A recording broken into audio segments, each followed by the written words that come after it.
बम बम बोले दोस्तों। अगर आप मेरे चैनल पे नए हैं तो प्लीज़ मेरे चैनल को सब्सक्राइब कर लीजिएगा। मुझे जब अधमरी हालत में छोड़कर चले गए, जबकि मेरी तो कोई गलती भी नहीं थी। एक नन्ही सी जान मेरे साथ थी, महज 1 महीने की, 1 दिन की। मुझे तो अपनी किस्मत पर रोना आ रहा था। मैंने तभी एक फैसला लिया। मेरा नाम जानवी है। मैं बहुत ही गरीब परिवार से थी। ऊपर से मेरे खुद के बापू भी दूसरे थे, जो मुझे बहुत परेशान करते थे। ना तो ठीक से खाना खाने देते और ना घर में सुख से रहने देते। बस मुझे रुलाने का बहाना ढूंढते रहते। मैं अपनी माँ से भी कुछ नहीं कह सकती। वो तो खुद दादी से परेशान रहती थी। मैं जानती थी पापा मुझे प्यार नहीं करते, मगर मैं उनसे बहुत प्यार करती थी। ना तो वो कभी हमारे स्कूल में आते और ना उन्हें हमसे कोई मतलब होता। जैसे जैसे मैं बड़ी होती रही, पापा का बर्ताव ना तो मुझे लेकर ऐसा था, बल्कि वह अपने सगे खून के साथ भी ऐसा ही बर्ताव करते थे। मुझे आज तक अपने पापा का प्यार नहीं मिला था। हमेशा घर में लड़ाई झगड़ों में मैं पली थी। इसलिए मुझे लगता था कि प्यार ऐसा ही होता है। मेरी नज़रों में प्यार की डेफिनेशन लड़ाई झगड़ा थी। बाप क्या प्यार तो कभी मिला नहीं। सोचा था ससुराल में पति का प्यार मिलेगा, पर शायद मेरे नसीब में किसी आदमी का प्यार ही नहीं था।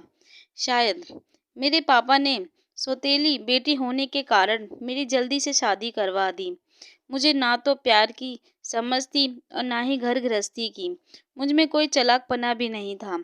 हमेशा जो जैसा बोलता वैसा ही कर देती। ससुराल में आकर जैसा पति मुझे चाहिए था, वैसा हर्ष बिल्कुल नहीं था। वो मुझे रोज मारते बिना किसी बात के।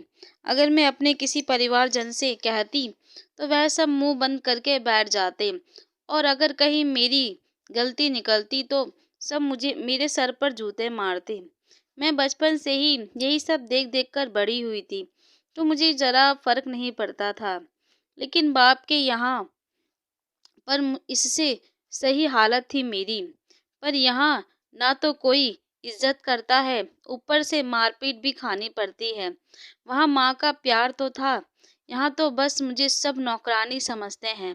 मैं अपनी माँ को भी कुछ ना बताती।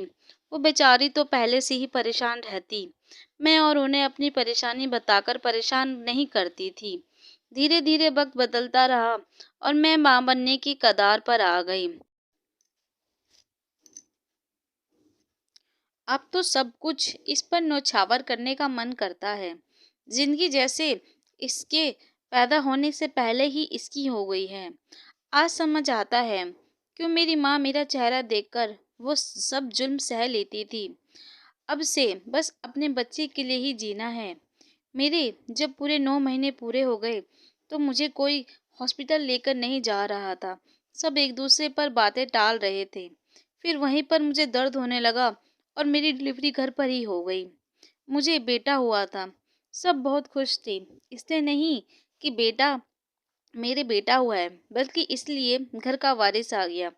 उसके बाद फिर सब मुझसे घिन करने लगे। किसी ने भी मेरे गंदे कपड़े साफ नहीं किए और ना किसी ने गर्म पानी लाकर दिया। खाने को भी 3 वक्त बस एक ही सब्जी मिलती। मैं दर्द के मारे तड़पती, पर कोई भी मेरी मदद नहीं करता। ऊपर से मेरा बेटा इतना रोता था, मैं उसे चुप भी नहीं करवा पाती थी।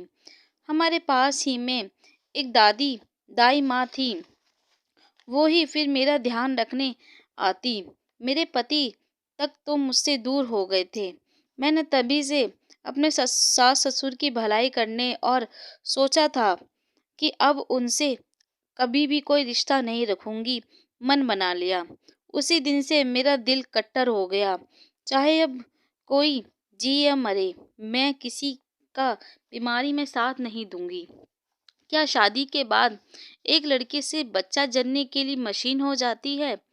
क्यों उसके अरमान शादी होने के बाद ही खत्म कर दिए जाते हैं?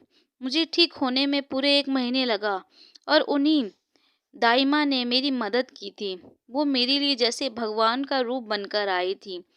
उनके बाद उसके बाद से ही मैं अपना चूल्हा लेकर अलग हो गई, उसी घर में, और अपने पति को भी अपनी सास के पास फेंक दिया। मेरी माँ ने तो परेशानी झेली थी, वो उनकी मजबूरी थी, पर आज मेरी कोई मजबूरी नहीं थी। ससुराल वालों ने जो जैसा किया, मैंने उनके साथ वैसा ही किया। अब मेरे पति को सब लात मारते हैं और कोई खाना-पीना भी नहीं देता। मुश्किल से अगर मेरी सास चुपके से उन्हें खाना देती है, तो वो भी कुत्ते की तरह। अगर हर्ष मेरी मुश्किल में मेरे साथ होते तो आज मेरे लिए वे भगवान बन चुके होते। लेकिन उन्हें धोबी का कुत्ता बनना था, ना घर का और ना घात का। मैं नीता आपसे विदा लेती हूँ, फिर मिलूंगी अगली कहानी में। इसी तरह से मेरी कहानियों से जुड़े रहिएगा। धन्यवाद।